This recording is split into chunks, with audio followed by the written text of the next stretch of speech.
നിത്യജീവിതത്തിൽ ആശങ്കപ്പെടാത്തവരാരുമില്ല. ജീവിതത്തിന്റെ ഓരോ സാഹചര്യങ്ങളിൽ, ഓരോ സമ്മർദ്ദങ്ങളിലും സംഘർഷങ്ങളിലും ആശങ്കാകുലരാകുന്നവർ നിരവധി പേരുണ്ട്. നമ്മുടെ ഇന്നത്തെ ടോപ്പിക്ക് ഉത്കണ്ഠ രോഗങ്ങളെ കുറിച്ചാണ്. Anxiety disorder. എന്താണ് ആങ്സൈറ്റി ഡിസോർഡർ? ഞാൻ ആദ്യമേ പറഞ്ഞതുപോലെ ദൈനംദിന ജീവിതവുമായിട്ട് ബന്ധപ്പെട്ട് നിരവധി ആശങ്കകൾ നമുക്ക് വരാറുണ്ട്.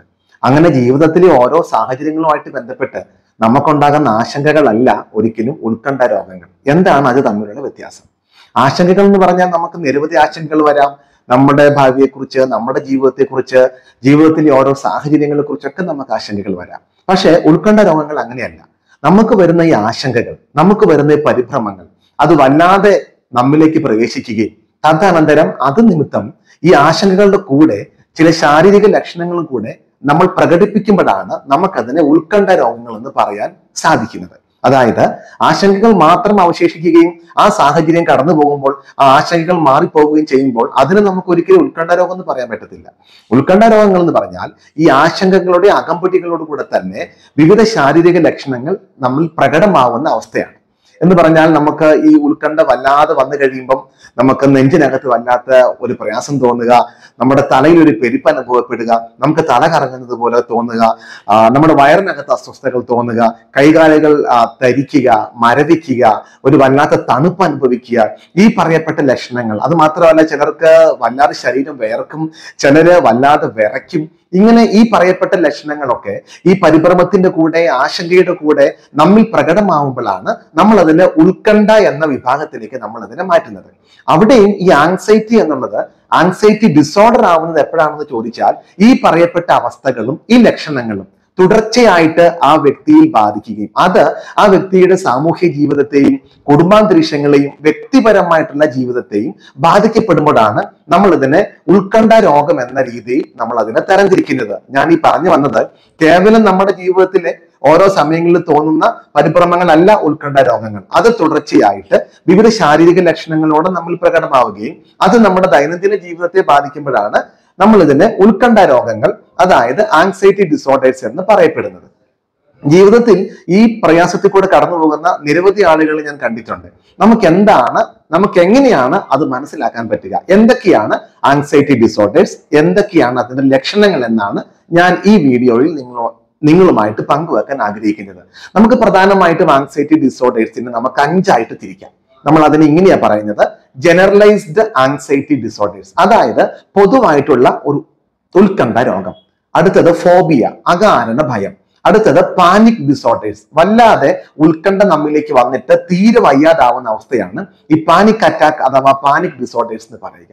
അടുത്തത് പോസ്റ്റ് ട്രോമാറ്റിക് സ്ട്രെസ് ഡിസോർഡേഴ്സ്, ഏതെങ്കിലും ദുരന്തത്തിന്റെ പരിണിത ഫലമായി അനന്തര ജീവിതത്തിൽ ഉത്കണ്ഠ വിട്ടുമാറാത്ത അനുഭവമാണ് PTSD എന്ന് പറയുന്നത്.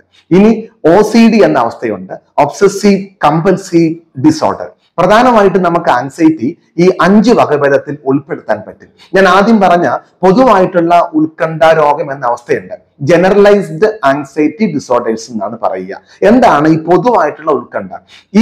ഈ രോഗത്തിന്റെ വകഭേദത്തിൽപ്പെട്ട ആളുകൾക്ക് അവരുടെ ദൈനംദിന ജീവിതവുമായിട്ട് ബന്ധപ്പെട്ട് എപ്പോഴും ഉത്കണ്ഠയായിരിക്കും. ചിലപ്പോൾ എല്ലാത്തിന്റെ കാരണങ്ങളൊന്നും അറിഞ്ഞുകൂടാ, ജീവിതത്തിൽ വലിയ ദുരന്തങ്ങളൊന്നും വന്നോണമെന്നില്ല. പക്ഷെ ഓരോ ദിവസവും ജീവിതത്തിലെ വ്യത്യസ്ത അനുഭവങ്ങളുമായിട്ട് ബന്ധപ്പെട്ട് ഇവർ ഉത്കണ്ഠാകുലരാണ്. എപ്പോഴും ഇവരുടെ മനസ്സിന് ഒരു വല്ലാത്ത ഭീതിയാണ്. നാളെ എന്താണ് സംഭവിക്കാൻ പോവുക എന്നും. ജോലി കഴിഞ്ഞ് വരുന്ന ഭർത്താവ് ഒരു 5 മിനിറ്റ് വൈകുമ്പോഴത്തേക്കും എന്തെങ്കിലുമൊക്കെ സംഭവിച്ചു പോയി വന്ന് മോശമായ ചിന്തകൾ വരിക. എന്നും സ്കൂൾ വിട്ടു വരുന്ന കുട്ടികൾ എന്നും വരുന്ന സമയത്തേക്കാൾ കുറച്ചുകൂടെ വൈകിയാൽ എന്തെങ്കിലും ആപത്ത് വന്നു കാണുമോ? അങ്ങനെ ജീവിതത്തിലെ എല്ലാ ചെറിയ കാര്യം, ഒരു വീട്ടിലെ ജോലി ചെയ്യുമ്പോൾ, ഓഫീസിലെ ജോലി ചെയ്യുമ്പോൾ, ഒരു പരീക്ഷ എഴുതാൻ പോകുമ്പോൾ, ഒരു ഇന്റർവ്യൂ അറ്റൻഡ് ചെയ്യാൻ പോകുമ്പോൾ എന്ന് വേണ്ട ജീവിതത്തിലെ ഓരോ ഘട്ടങ്ങളുമായിട്ട് ബന്ധപ്പെട്ട് വരുന്ന ഉത്കണ്ഠ രോഗം, ഉത്കണ്ഠയുടെ അവസ്ഥകൾ. അപ്പോൾ ഈ ആശങ്ക വരിക മാത്രമല്ല, ഈ ആശങ്ക അകത്ത് വല്ലാതെ അക്യുമുലേറ്റ് ചെയ്യുന്നു. തുടർന്ന് വിവിധ ശാരീരിക ലക്ഷണങ്ങൾ ഞാൻ ആദ്യം പറഞ്ഞതുപോലെ അവിടെ പ്രകടമാകുന്നു. അങ്ങനെ ഇവരുടെ ഓരോ ദിവസത്തെയും ജീവിതം ഈ ഉത്കണ്ഠയാൽ ബാധിക്കപ്പെടുന്നു. ഇതാണ് പൊതുവായിട്ടുള്ള ഉത്കണ്ഠ രോഗം എന്ന് പറഞ്ഞ അവസ്ഥ. ഈ അവസ്ഥയിൽ കൂടെ കടന്നു പോകുന്നവർക്ക് വല്ലാത്ത ഭീതികരമായിട്ട് അവസ്ഥയാണ്. അവരുടെ മനസ്സിൽ ഒരിക്കലും സമാധാനം കിട്ടത്തില്ല. നെഞ്ചത്ത് എപ്പോഴും ഒരു കല്ലെടുത്ത് വെച്ച പോലുള്ള ഒരവസ്ഥയാണ് ഈ ജനറലൈസ്ഡ് ആങ്സൈറ്റി ഡിസോർഡറുകാർക്കുള്ളത്. അടുത്തത് ഫോബിയാണ്. ഫോബിയ, അകാരണ ഭയം എന്ന് പറയും. ഭയം നമുക്കൊക്കെ വേണം, എല്ലാവർക്കും ഭയം ആവശ്യമാണ്. തീരെ ഭയമില്ലാതിരുന്നാലും അത് വിവിധ അപകടങ്ങളിലേക്ക് നമ്മളെ നയിക്കും. ഇതങ്ങനെയല്ല, അകാരണമായിട്ടുള്ള ഭയമാണ്. ഒരു പാമ്പിനെ കാണുമ്പോൾ ആ പാമ്പ് നമ്മളെ കടിക്കുമെന്നുള്ളത് ആ ഒരു പേടി നമുക്ക് എപ്പോഴും നല്ലതാണ്. പക്ഷെ ഒരു പാമ്പിനെ നമ്മൾ കാണുമ്പോഴേ തന്നെ ഞാൻ നേരത്തെ പറഞ്ഞ പോലെ നമ്മുടെ തല കറങ്ങുന്നു, അല്ലെങ്കിൽ കൈയും കാലും കൂടെ തരിക്കുന്നു, നമുക്ക് എന്തോ പോലെ ആവുന്നു, ശ്വാസം മുട്ടുന്നു, പാൽപിറ്റേഷൻ കൂടുന്നു, നമ്മൾ വേർക്കുന്നു എന്ന് പറഞ്ഞൊരു വല്ലാത്ത അനുഭവമുണ്ട്. ആ സമയം ഈ എല്ലാ ആശങ്കയുടെ ലക്ഷണങ്ങളോട് നമ്മിൽ വല്ലാതെ വരുന്ന അവസ്ഥയാണ് ഫോബിയ എന്ന് പറയുന്നത്. ഫോബിയ പ്രധാനമായിട്ടും വിവിധ വകഭേദങ്ങളുണ്ട്.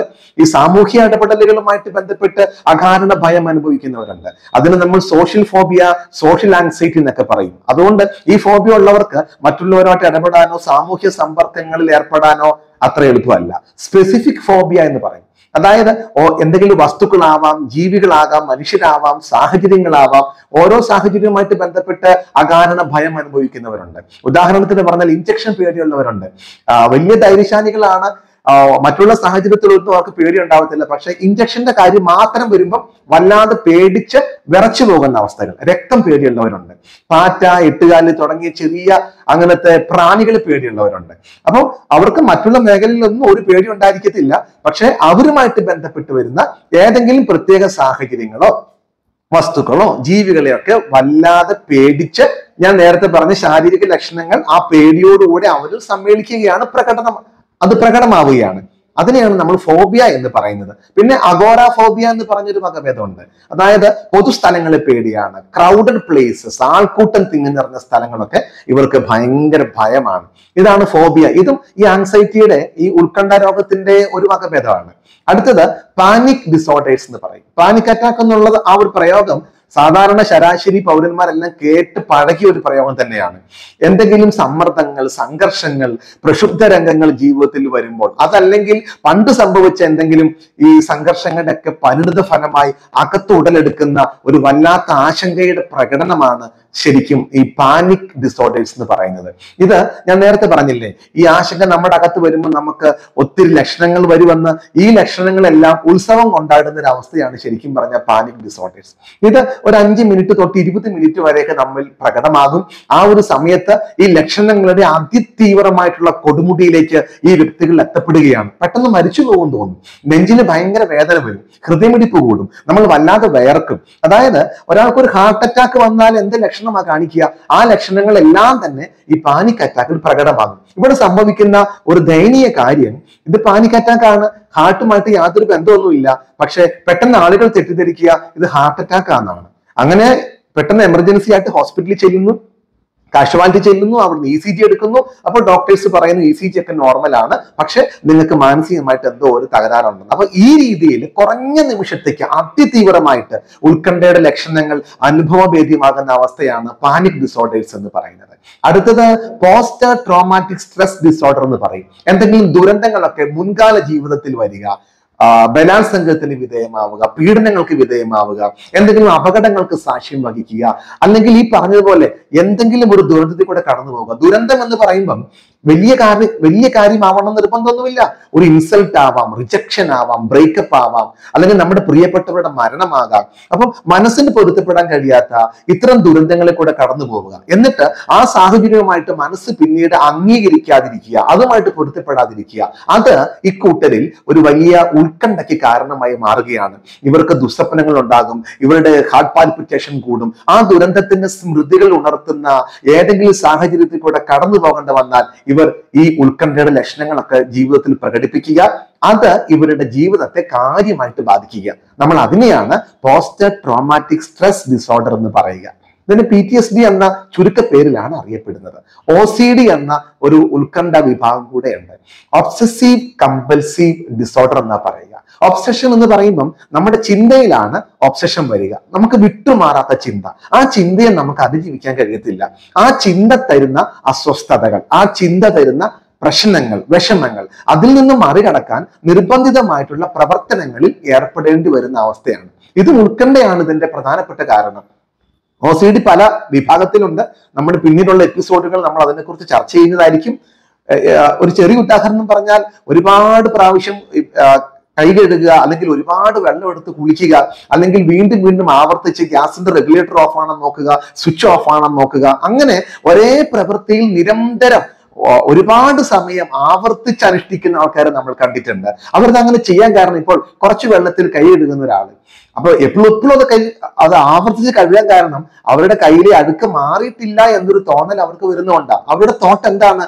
ഒബ്സസീവ് തോട്ട് എന്ന് പറഞ്ഞാൽ അഴുക്ക് മാറിയിട്ടില്ല എന്നുള്ളതാണ്. ഈ തോട്ടിനെ മറികടക്കാൻ അവർ കമ്പൽസീവ് ആക്ഷനിലേക്ക് പോകേണ്ടി വരിക, അതായത് അവർ ആവർത്തിച്ച് കൈ കഴുകുക എന്നുള്ള പ്രക്രിയ. അങ്ങനെ ഇത്തരം പ്രക്രിയകൾ ആവർത്തിക്കപ്പെടുന്നത് കാരണം അവരുടെ ദൈനംദിന ജീവിതത്തെയും അവരുടെ മറ്റുള്ള പ്രവൃത്തികളെയും ജോലിയൊക്കെ അത് ബാധിക്കാറുണ്ട്. ഇതും ഒരു ഉത്കണ്ഠ രോഗത്തിന്റെ വകഭേദമാണ്. ചുരുക്കത്തിൽ പറഞ്ഞാൽ ഈ ആശങ്കകൾ അകത്ത് വല്ലാതെ നമ്മളെ ബാധിക്കുകയും അത് ശാരീരിക ലക്ഷണങ്ങളുള്ള പ്രകടമാവുകയും തുടർന്ന് നമ്മുടെ ജീവിതത്തെ അത് വല്ലാതെ ഹനിക്കുകയും ബാധിക്കുകയും ചെയ്യുന്ന അവസ്ഥയാണ് ഉത്കണ്ഠ രോഗം. കൗൺസിലിംഗിൽ മനഃശാസ്ത്ര മേഖലയിൽ ഇതിന് തക്കതായ പ്രതിവിധിയുണ്ട്. കൃത്യമായ കൗൺസിലിംഗും സൈക്കോതെറാപ്പിയുടെ ഹെൽപ്പുകളും ചിലപ്പോൾ ചിലർക്ക് ഫാർമക്കോതെറാപ്പി, അതായത് മരുന്ന് ചികിത്സയും ആവശ്യമായി വരാറുണ്ട്. അതുകൊണ്ട് ഉത്കണ്ഠ ആർക്കെങ്കിലും ഉണ്ടെങ്കിൽ അത് നമ്മൾ ചികിത്സിച്ച് ഭേദമാക്കേണ്ട രോഗമാണ്. പൂർണ്ണമായിട്ടും ചികിത്സിച്ച് ഭേദമാക്കാൻ സാധിക്കുന്ന അവസ്ഥയും കൂടെയാണ് ഉത്കണ്ഠ. അതുകൊണ്ട് ഉത്കണ്ഠാകുലരായി എന്നതിനെ കുറിച്ച് ഓർത്ത് നമ്മൾ വല്ലാതെ ആകുലചിത്തരാവണ്ട. നമുക്കതിന് മനഃശാസ്ത്രത്തിൽ പ്രതിവിധികളുണ്ട്.